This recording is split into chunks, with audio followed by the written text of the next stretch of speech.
Dylan here.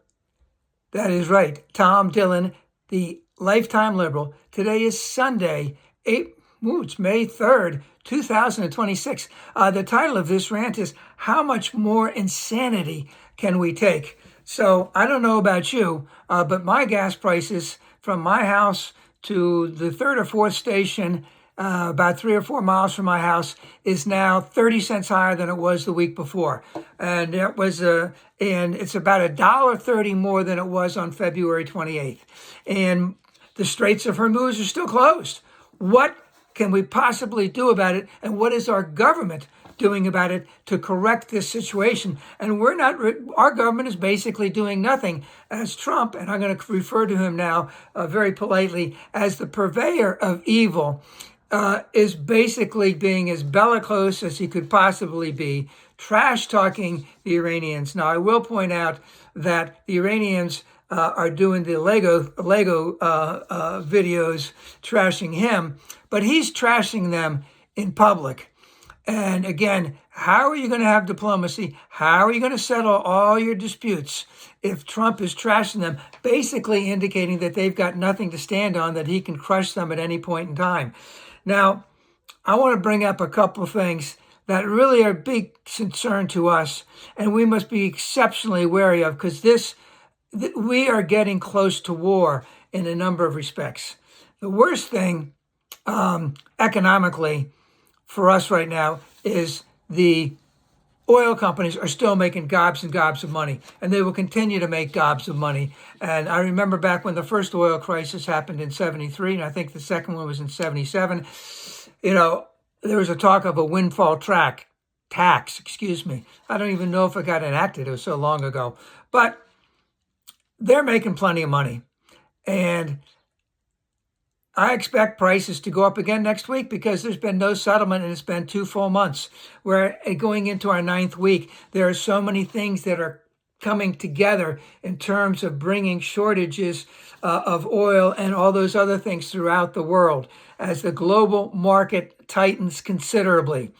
Now, I want to point out, number one, if Trump bombs Iran, because again, like I said, he's been bellicose, he's been trash talking, he's saying he's won everything.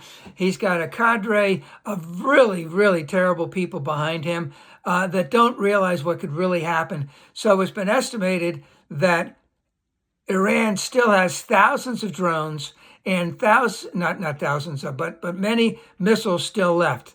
And if Trump was to bomb Iran, let's just say that with some of the Arab countries in very close proximity, having about 500 million barrels of oil that have gotten almost up to the top of their capacity because they can't ship a lot of it out, are within, let's just say, firing range from Iran.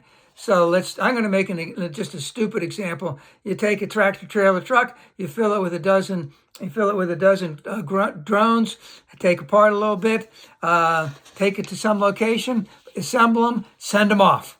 All right. How quickly can the United States stop that? They can't.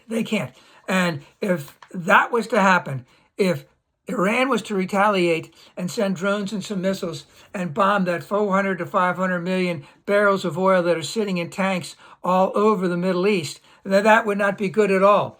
And, but I don't think he's thinking about that. I don't think his administration is thinking about it. And what about India and China? They get a lot of their oil from that area. Are they going to just tell their tankers to go through it and dare the United States to bomb them and to take over all of them?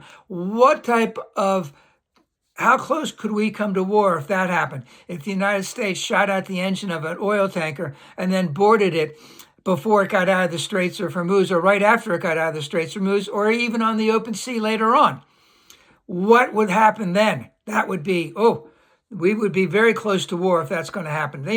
And what about our friends, our European friends who Trump has trashed all along, who have been partners with us all along?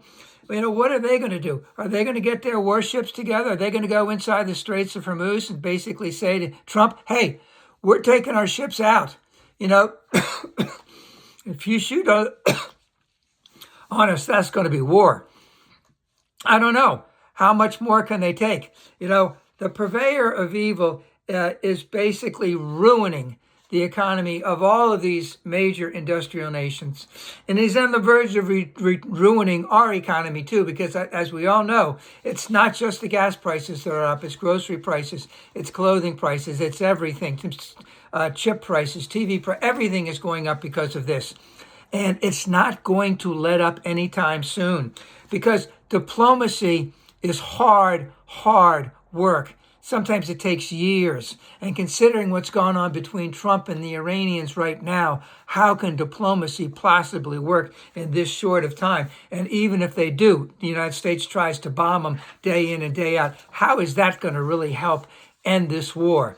Now, I also want to point out, and we need to remember this all along. Trump keeps on saying, no one tried to stop him in the last 47 years. Well, guess what? Every American president, everyone that ran China, everyone that ran England, France, Germany, Italy, they all knew that this is exactly what would happen if you did this to Iran, because they knew exactly that this is what Iran would do, that they would close the Straits of Hormuz. So don't take anything that Trump says at any word of value whatsoever. He's a lying liar, has been, and always will be. And again, every president was smarter than this dumb SHI. And, we have always been living in dangerous times. It is much more dangerous right now. We could be on the cusp of war in a number of ways. And when you have such insanity at the top of the United States government, and not only the president, who was a definite purveyor of evil, all of his sycophants, there's got to be someone in there saying that this is total insanity, that they're going to quit, they're going to open up. Diplomacy can work, but not going to work with the way this administration is going. This is insane, SHI. You know what I'm saying. We are close to an all-out war. How much longer can the world take this? How much longer can we take this? And again, I'm saying to my sisters and brothers on the conservative side, everything this guy has done has been trashed ever since he came in office the second time. Everything he has done is hurting us. It will take years for us to recover from this. We must band together to get rid of this guy. This is dangerous, dangerous stuff. We must all acknowledge this. We must all be aware of how feeble peace can be based on his actions right now. And we all must be prepared to protest, because this cannot go on for that much longer.